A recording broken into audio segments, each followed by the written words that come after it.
سيادنا واحد السلام عليكم ومرحبا بكم معنا في الحلقة رقم 12 ديال بودكاست حتى هذا نظر. بودكاست الكرة، تحاليل، الأخبار، كل ما هو متعلق بكرة القدم المستديرة. معكم الأباطرة مهدي وجواد. حلقة رقم 12 على الكلاسيكو بارسا الريال في الجولة رقم 30 ديال الليغا. كيف العادة معكم مهدي وجواد. كي داير اخا سسبنس سخفة دراري؟ راه صعيب تسجل مورا الماتش مي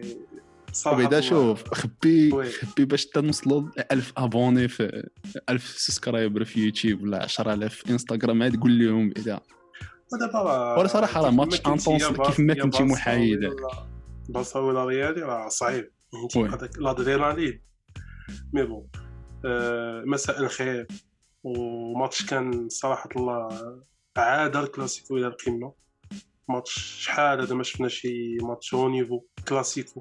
من يامات الطونو وميسي فاش كانوا ديك الساعه اون فورم. ندخلوا في خضم الموضوع. وي ندخلوا في خضم الموضوع. باش انا نقول لك انه كان ماتش اللي علاش كان زين لحقاش كان واحد التقارب المستوى شيئا ما وكانوا اللعابه اون فورم وشتنا واحد الكره ماشي شتنا بحال مؤخرا في هذه الاعوام فين تنشوفوا فهمتي فرقه اللي نيفو ماشي حتى لهي وفرقه اخرى اللي لعبه مزيان. المهم جايين بجوج اون فورم. وي وغادي وقيتو صراحه الله كانت هذه وقيت الكلاسيكو قرب في الترتيب. جايين من واحد السيري ديال لي فيكتوار بجوج دونك سي نورمال يكون توب. البارسا دخل الماتش مورا سيمانه ديال الراحه طونتيكو الريال دخل مورا الماتش تاع ليفربول اللي تلعب نهار الثلاث. واش البارسا لعبت الاثنين وما الثلاث دونك تقريبا نهار ديال نهار يومين الفرق. نبداو سيدي عرفتي التير حنا غادي نبداو بالاداء تاع البارسا هو الاول. نشوف بوين دو فيو ديال البارسا. التشكيله باش دخلات لوجيك صراحه ما فيهاش مخاطره. التشكيله اللي 5-3-4-3 اللي تقريبا مولفه تاع البارسا ديغنيغمون. التغيير الوحيد اللي انا صراحه ما كنتش نتوقع انه غيدير ديونغ مع مينغيزا واراخو ولا ديونغ مع لونغلي واراخو. مي بون داب لونغلي في الميليو ولعب ثلاثه ديال المدافعين بيرمون ديفونس. ولعب بديمبيلي وبيدري ميسي. اكبر مشكل في هاد اللعيبه ثلاثه في الديفونس هما انهم ثلاثتهم صراحه حتى شي حد فيهم الي با ان بون جوور. الرجل فهمتي ما تيعرفوش يطلعوا الكره مزيان. طونديكو فاش يكون معاهم ديونغ شي شويه تيقدر يعرف يخرج من الضغط تيعرف يخرج الكره بعقلها من الديفونس. دونك هذا هو ليليمون ديالو. ولكن راه ربح اوسي انه لعب فرانكي ديونغ في الوسط كونتر واحد الميليو اللي صعيب ديال الريال وكان مهم يعني كان ما بين جوج ديال شويه نخرج من البريسينغ مزيان ونوضي عليها في الميليو يعني نحاول نخرجها كيف ما كانت من الديفونس ولكن على الاقل نحافظ عليها في الميليو ونقدروا نقولوا شيئا ما تنجح زعما. انا بالنسبه لي متفق معاه.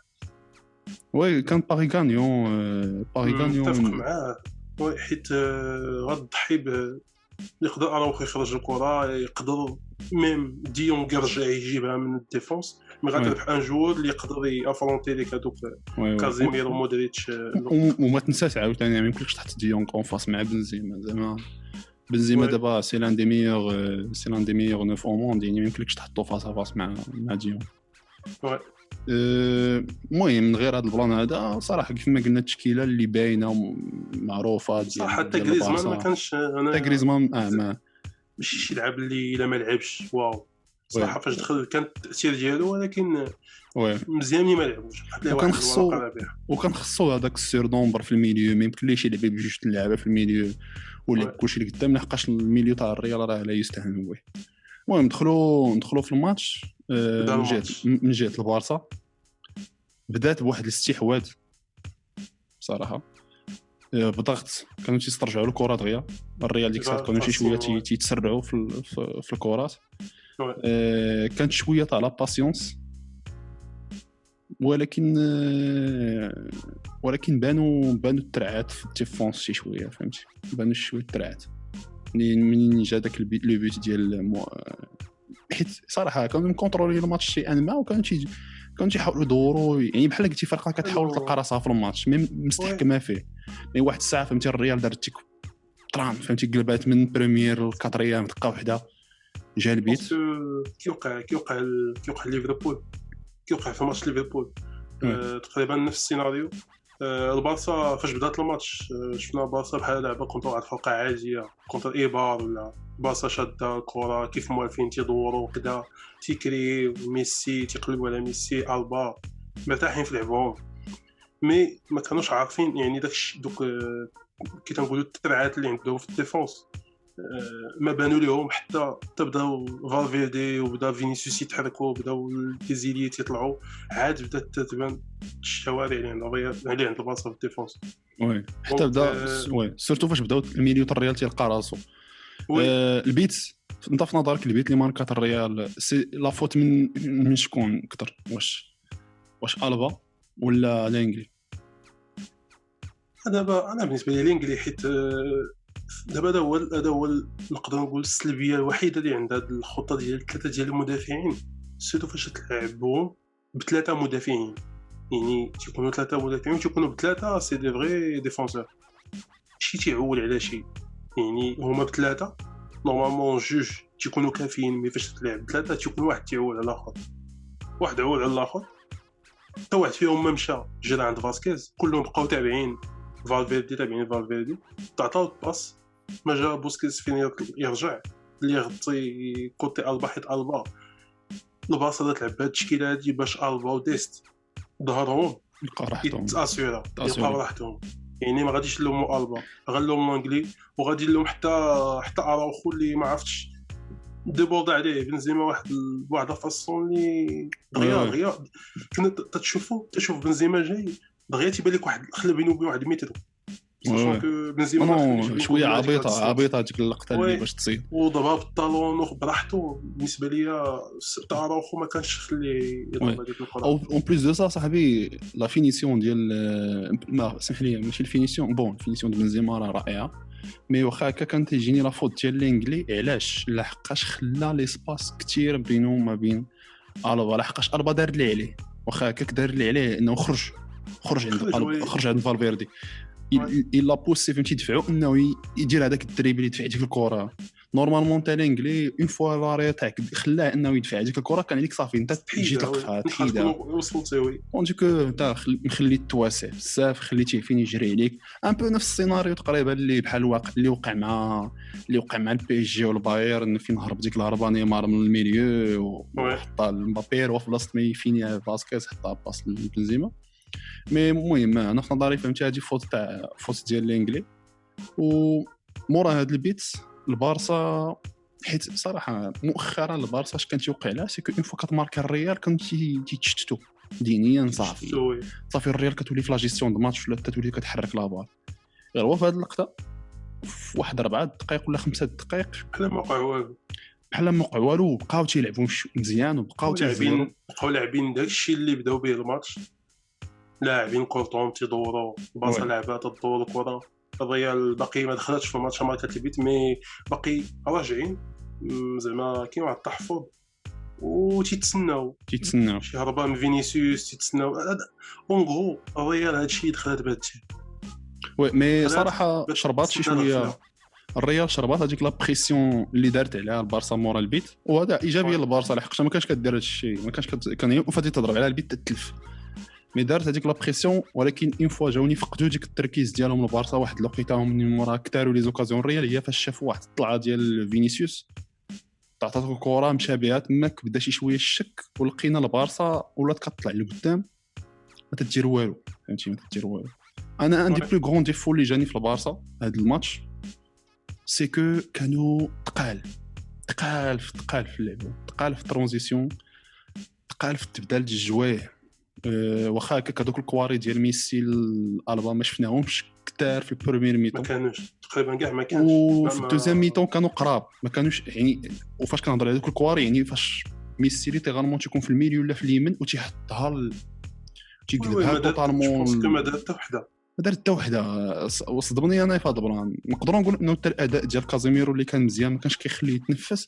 ولكن رغم ذلك كتبقى ميسي كان في ديك ما ديرها قبل كاع ما توصل لكازيميرو. انا هذا التغيير هذا جاني ولو تقال صافي. فاش كتلعب كونتر واحد الديفونس اللي بحال الريال اللي هما الخبره بهذيك لاطاك ستاتيك ما كتحركش بزاف، ما كتبدلش الجواي بزاف كيف ما بحال هكا شفنا الباير كدير كونتر بي جي ولا راه كتلعب كونتر واحد ديفونسور دو كاليتي. يعني الا جاب لهم الغلط ما غاديش تماركي منه، ما غاديش تماركي. وازي قبل ما ندوزو زعما الدوزيام ميطون ولا حتى البيس الثاني، زعما نبداو نهضروا على ريال ونهضروا على التشكيله ونهضروا على كيفاش دخلت ريال. الريال جاي من واحد الماتش اللي سالاوه بالكشيفه، يعني ماتش ديال ليفربول سالاتو ريال بالكشيفه تيدعيو معاهم يا الله يبارك فينا سي غاديين في الدعوات اللهم يسليك فيزيكمون مقتولين. زيدان جا دخل هذوك المليون مقتول اللي تيقولوا الناس راه مقتولوا بيرتاح، جا دخلوا زيدان في هذا الماتش هذا. الشونجمون الوحيد اللي كان هو فالفيردي بلاصت اسونسيو باش البا والترجال وبيدري وميسي نيت ما يقعوش شويه راحتهم في اليسار. بداو الماتش كي قلنا البارسا كانت هي اللي شاده هي اللي مستحوذه، هي اللي شاده الكره. جا البيت الاول داكشي كان تيقلب عليه لي زيسباس ديغيير لي ديفونسور. تمارك البيت الاول زعما شنو بان لك شنو كان خص يدير، زعما شنو كان خص الريال دير واللي دارتو باش ماركات البيت الثاني. ومن بعد البيت الثاني شنو بان لك اخا؟ بدا اول حاجه فالفيردي تيبقى كنز وطني لوروغواي لعبه بهذاك البروفيل وما تتلقاهمش دايما صراحه. فهمتي قلال لعاب اللي ميليو يلعب في الميليو سونترال وعنده واحد لا كوندويت دو بال وواحد الفيزيك. الله يحفظ الوالدين هذاك الدري هذاك فهمتي تيلعب بالجنب تيلعبوا بحال شي الي تيطير بالكره فهمتي وكيقدر يدريبلي فهمتي بالخف ويمشي وعنده واحد لافخاب دو بال واحد لافخاب دو بال لا يعلى عليها حتى هي تيتير يا خويا تيصمك ها تيتلاقى معنا نقول ما تيتفا يا جايه في السماء يا جايه كيف ما جاتو راه شفناهم واحد اللقطه لعبوها كورنير كيشبر معاه فهمتي يضربها معاه لا تيسمك ديجا بعدا اللي جاني في شكل هاد الخطه هذه اللي لعب بها زيدان سي كو بانت كو التشكيله دفاعيا كتولي 5 3 2 وتيولي فالفيردي تيلعب هو لارير دروا مودريتش ولا دروا ولا راه دروا تيطاكي البا وفاسكيز تيدخل شي شويه مع الديفونسورات وكيخرج وقت ما شد ميسي ولا وقت ما شد بيدري لابا تيخرج عليهم فاسكيز. كان واحد اسمح لي قاطعتك القضيه هذه هي اللي خلات ميسي ما يديرش هذوك لي بال الالبا بزاف. وي هذا هو السبب. اون دو ريزون لحقاش كان ديما داك فاسكيز تيبوجي بحال شي بيستون فهذاك الجهه فهمتي كل ساعه تي كوفري على داك لاسباس لحقاش تيقدر يقطع الكواري تاع ميسي الا كان غادي يحطهم وميم طون تيخرج بيدري الا ما تيخليهش يصنع. ومن واحد الكره فهمتي اللي جابها فالفيردي هي هذيك طلعت الكونتر اتاك السرعه خيال علميه التدريب الاول مشى الثاني لا باس مقاده فاسكيز دار اللي عليه لا فينيسيون داكشي بقلم ورقه وستيلو بنزيما فهمتي تيحط الكره وتيجي بنزيما تيقول لي واش باغي دير اش بيتيني مازال هادشي اللي كان رقيق دونك هاد اللعبه هادي فاسكيز الصراحه فاسكيز وفالفيردي داروا واحد تري بون ديبي دو ماتش. بدينا تنشوفوا مورا البيت بدينا تنشوفوا فينيسيوس بدينا تنشوفوا لي برز صراحه فينيسيوس تبارك صراحه فينيسيوس نضحك فينيسيوس راه ولات عنده واحد الخبره مزيانه باش تياتاكي لي زيسباس وتيطلب لا بال فشي بلايص زويون ولا تيعرف يطلب لا بال مزيان ولا كاليتي كونترول ديالها اللي مزيانه دونك تتساهموا ولا تيعرف يمشي يدفع الكره ما بين جوج تاع لي زاتاكون وهادشي اللي نفعو وهادشي اللي تينفعو مزيان. دار مورا داك البيت فهمتي مورا داك البيت اللي تماركا جات هذوك الموجات الهجمات ديال البارسا دار داك الدريب فاش جا داك الدريب الفوت واحد الوقيته بدا تيلعب في الكاري دونك دار شلا ولا باس اللي حطها الفالفيردي في هذيك الكونتر اللي تضربات في البوطو وي هذيك كتبصم على فينيسيوس على كاريضاتي فهمتي ديك كتبصم على شهادات الرقيقيه فهمتي تعطيها ليه تتعلق عليه في لاباتش فيسبوك هذيك هي اللي كنت تسنى اسونسيو يعطي نهار ليفربول فوالا ولكن صاحبي فينيسيوس واحد 30 ماتش قبل بلك شي فما تعولش عليه عطيك ديك لاباس فينال مقاتاش عطيها المنجيزه غيرجعوا غتمرق الفقسال كحله فهمتي الفقسال فهمتي بهذيك اللعبه دونك تزقلات البارسا من هذيك 3-0 دونك واحد الوقت صافي الريال ولات شي شويه جيستيون دو ماتش الميليو تيعرف يحرك تي هما باش او فيت اون دي ريزون علاش فينيسيوس لا مزيان سي كو قبل كان تيحاول يصنع اللعب من اللور تيشد الكره بكري وتيبدا تيلعب مع الميليو وهذا دابا راه ولا اقتصادي في اللعب تاعو وشي بيجي يطلع الكاري الثلث الاخير ما تبداش تسخسخ علاش بتبقى تصنع الكره خلي ديك الخدمه خليها لهم عليها خلي الكروس خدمته خلي المودريتش خدمته خلي مين يجي يجيب لك الكره حتى لعندك انت جيتك بدات تسبرينتي بيتك نشوفك تسبرينتي ديفونس ولا في الكاري ما تبقاش تطلع بالكره وتحاول تصنع شي حوايج لان انت راه ماشي هو مارادونا دونك كبر في عقله من هذه الناحيه وشكل فهمتي عيب كبير على الديفونس ديال البارسا في البروميير ميتو. المهم خلاصه ديال الميطه الاولى البارسا تستحوذ الريال ميسي راه البرد هذيك الكره صراحه بكل موضوعيه ميسي راه البرد هذيك الكره تاع الكورنر ما نواهاش زعما انا جاني ما نواهاش زعما صراحه انا ولكن كانت بات ركب كان بغات تلصق واحد الكويره كانت بات ركب وي مي صراحه الله الخلاصه ديال الميطه الاولى البارسا شاد الكره تتهجم كانوا محاولات ديمبيلي ما عرفتش اخويا من هذاك السيد تيجي بحال هاد لي ماتش هادو تيبدا تيحمق ضيع واحد الكره ضيعت البارسا شحال الكواري مي الريال كانت افيكاس الريال كانت تمشي للشبكه كانت اكثر خطوره من البارسا الميطه الثانيه عوامل التعريه اخويا عوامل التعريه انا تبرزت باش نكون معاك واضح تبرزتنا اخويا انا صراحه تبرزت فهمتي انا بحال هاد الشتا حتى غضب الله يا خويا لغيتي يا صاحبي هاد الماتشات اللي كاين دابا بايرن مزيان الكره عاد بدات هاد الحالات لا حول ولا قوه ما شاء الله الله يجيب على قد النفع وحق الله جات هذيك الشتاء خربق هذاك الشيء اللعب ولا ثقيل كره ما تمشيش وين جاب الله لاعبين في التيران اللي ما تتبانش فيه من اللعابه بانت عليهم ما جبدوش الكراطه ما كاين لا كراطه لا داك الشيء تيبقى هكاك التغييرات اللي دارت البارسا اخا السيميل اخويا تغييرات اش غادي نقول لك هو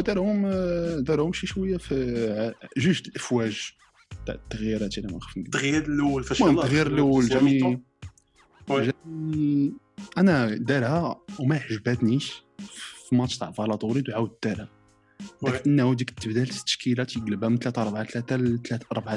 هكاك انه باقي ما عدم الثقه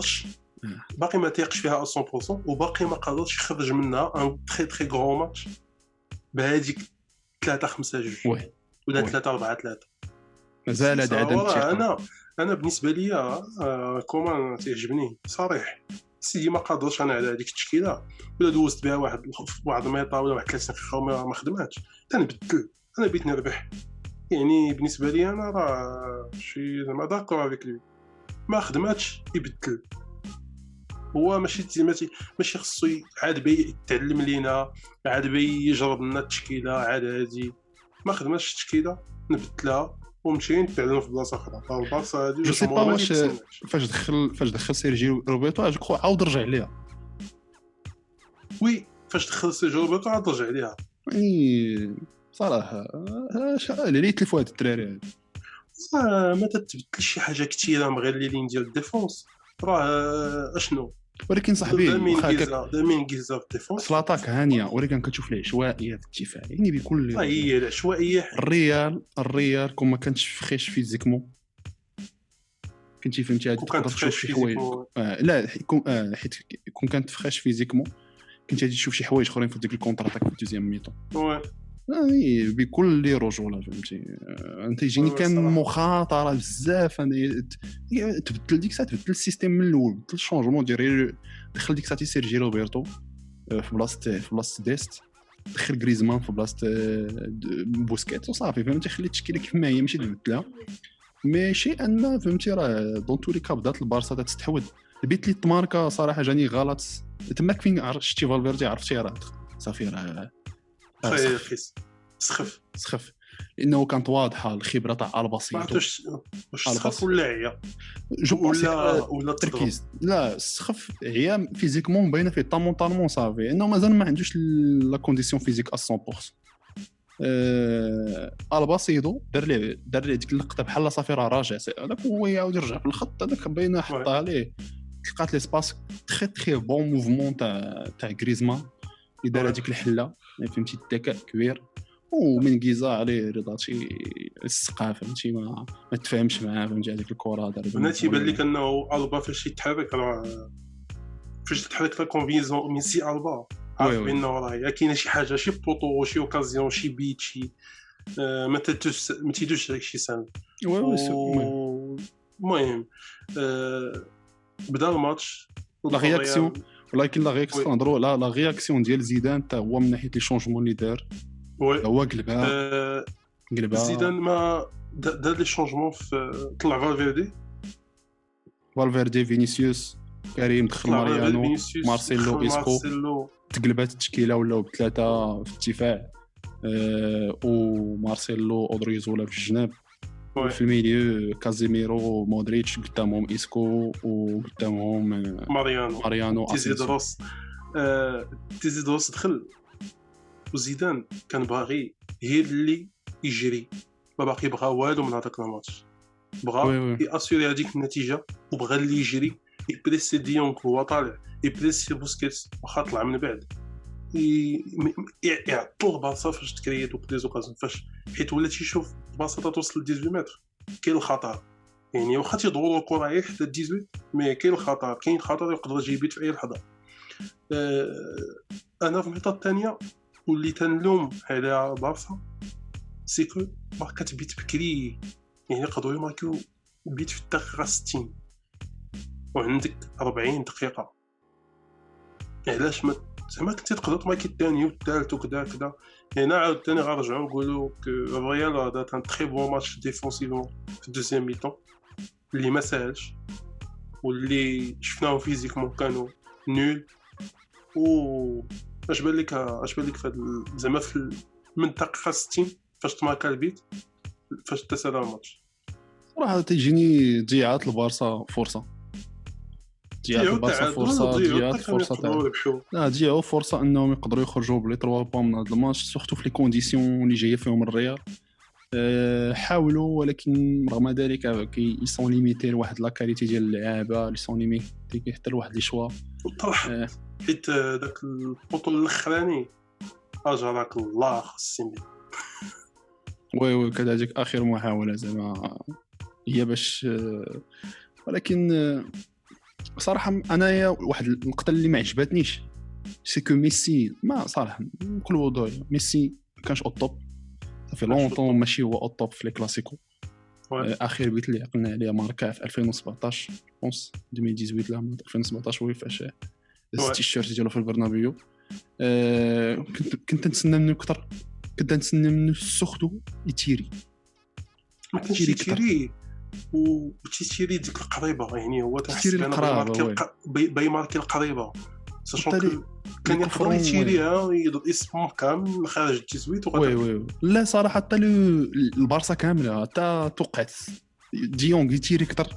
من لعب كونتر واحد البلوك بحال تاع الريال تيري فيما جات الكره تيري وكانت تجيهم الكره قدام لا لين وكيبقاو تيباسيو لواحد اليسار اليمين دونك التير ما كانش كان خصهم شي واحد اللي تيري اكثر. كان على ميسي تيري اكثر كان على بيدري تيري اكثر كان على ديونغ تدخل انك تدخل الى ايش هذاك فرس سميتو الياس لا ما عرفت شحال موريبا موريبا دخل جو بونس سيتي انتيليجون انك تدخل شي كور فهمتي على الاقل يلعب لك شي واحد بجسم كبير اللي يحاول يقفل الكاري ولا تيلعب اللي داك بحال هكاك الكره اللي حطها ميسي في اللي ضربها براسو موريبا كان يعني يزيد يحط اكثر فهمتي اكثر ميسي اداء صراحه متوسط يرجع الى المستوى الكبير تاع كازيميرو شيئا ما اللي تيطاكي مزيان اخويا مي واخا هكاك فهمتي ماشي او توب ميسي ماشي او توب الريال جاوا لي زوكازيون جاوا لي زوكازيون في دوزيام ميطون باش تسالي الماتش مي رعونه ودعيه لعابه ماشي يا لعاب عيان يا لعاب ماشي في الريتم ديالو فهمتي ما دخلوش اللعابات المزيانين مي اون جينيرال كتشوف واحد الريال اللي هو افيكاس مؤخرا كونتر ليفربول والبارسا افيكاس تيعرف امتى يطلع تيعرف امتى يدافع وفاش كيطلع تيحاول يدير يكون ياتاكي افيك رابيديتي فهمتي راه انا في بريمير ميطون كون الريال بغات تشد الكره طورها كون داروا انا في نظرا للكاليتي اللي عندك مي هما كان عندهم سي اختيار واعي انه الهجمه خاصها تطرق الكره خاصها الهجمه خاصها تماركا دغيا فهمتي ويرجعوا باش هو زيدان واش بونس كان تيقلب سي كو يريح اللعابه يعني يلعب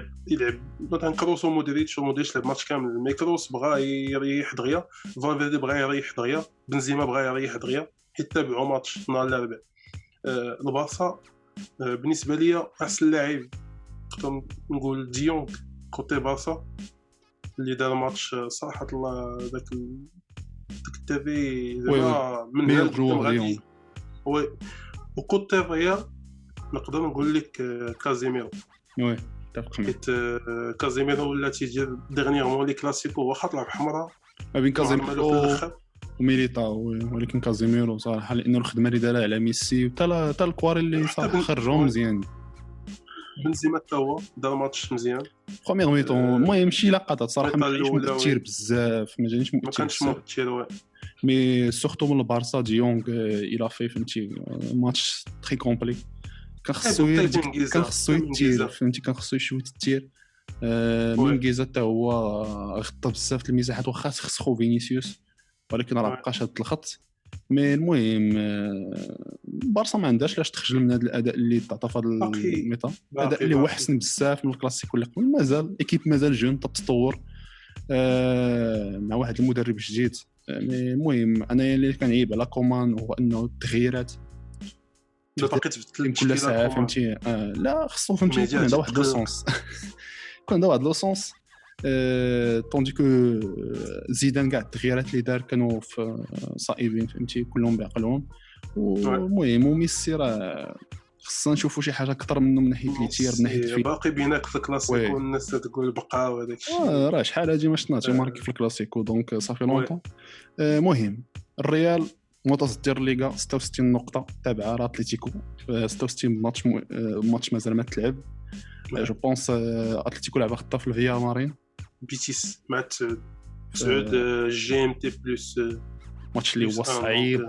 8 المغرب ماتش اللي هو صعيب كونتر واحد البيتيس اللي تيلعب مزيان اللي لعب على لي بلاص اوروبيان شرا كبير مع فيلاريال فهمتي دونك راه هو تيتقاتل التدونات هذيك الليغا عاوتاني التدونات اش بان لك في هذا اخر الماتشات شنو يقدر يوقع شنو الريال نقدروا نقولوا انه راه تقدر تلعب الدومي فينال تقدر تفوز كونتر ليفربول دونك مازال عندها 4 الماتشات اللي هما كبار في الشامبيونز ليغ الى تاهلوا للفينال دونك تيبقى فهمتي لا كورس مفتوحه بالنسبه ليا زعما لا ليغا راه باقيين بثلاثه لا البارسا لا ريال اتلتيكو مدريد كاين ماتش ما بين اتلتيكو مدريد والبارسا يقدر يلعب في صالح الريال مي زعما باش توقع من دابا شكون اللي يقدر ولا تقولوا الريال ولا البارسا ولا كذا المهم في هذا الكلاسيكو الخساره الريال كانت تعني الاقصاء ديال الريال من هذا هو من خساره البارسا صافي با جا من التقساط صافي با جا من التقساط من الكورس مازال ملعوبه ومازال بيناتهم نقطه دونك نقدروا نشوفوا اللي كان المهم سيادنا نسدوا هذه الصفحه ديال الكلاسيكو نهيو هذا البودكاست نشكركم بزاف اللي كنتو تسمعونا الا كنتو تصنتوا لنا وتشوفونا في يوتيوب ما تنساش سبسكرايب لايك علق قول لنا اش بان ليك في الماتش واش متفق معنا ولا لا طولنا شويه بعد طولنا حلقه الكلاسيكو مي كلاسيكو هذا خويا اتس ذا كلاسيكو اتس ذا بودكاست حتى رمضان طار ديما معكم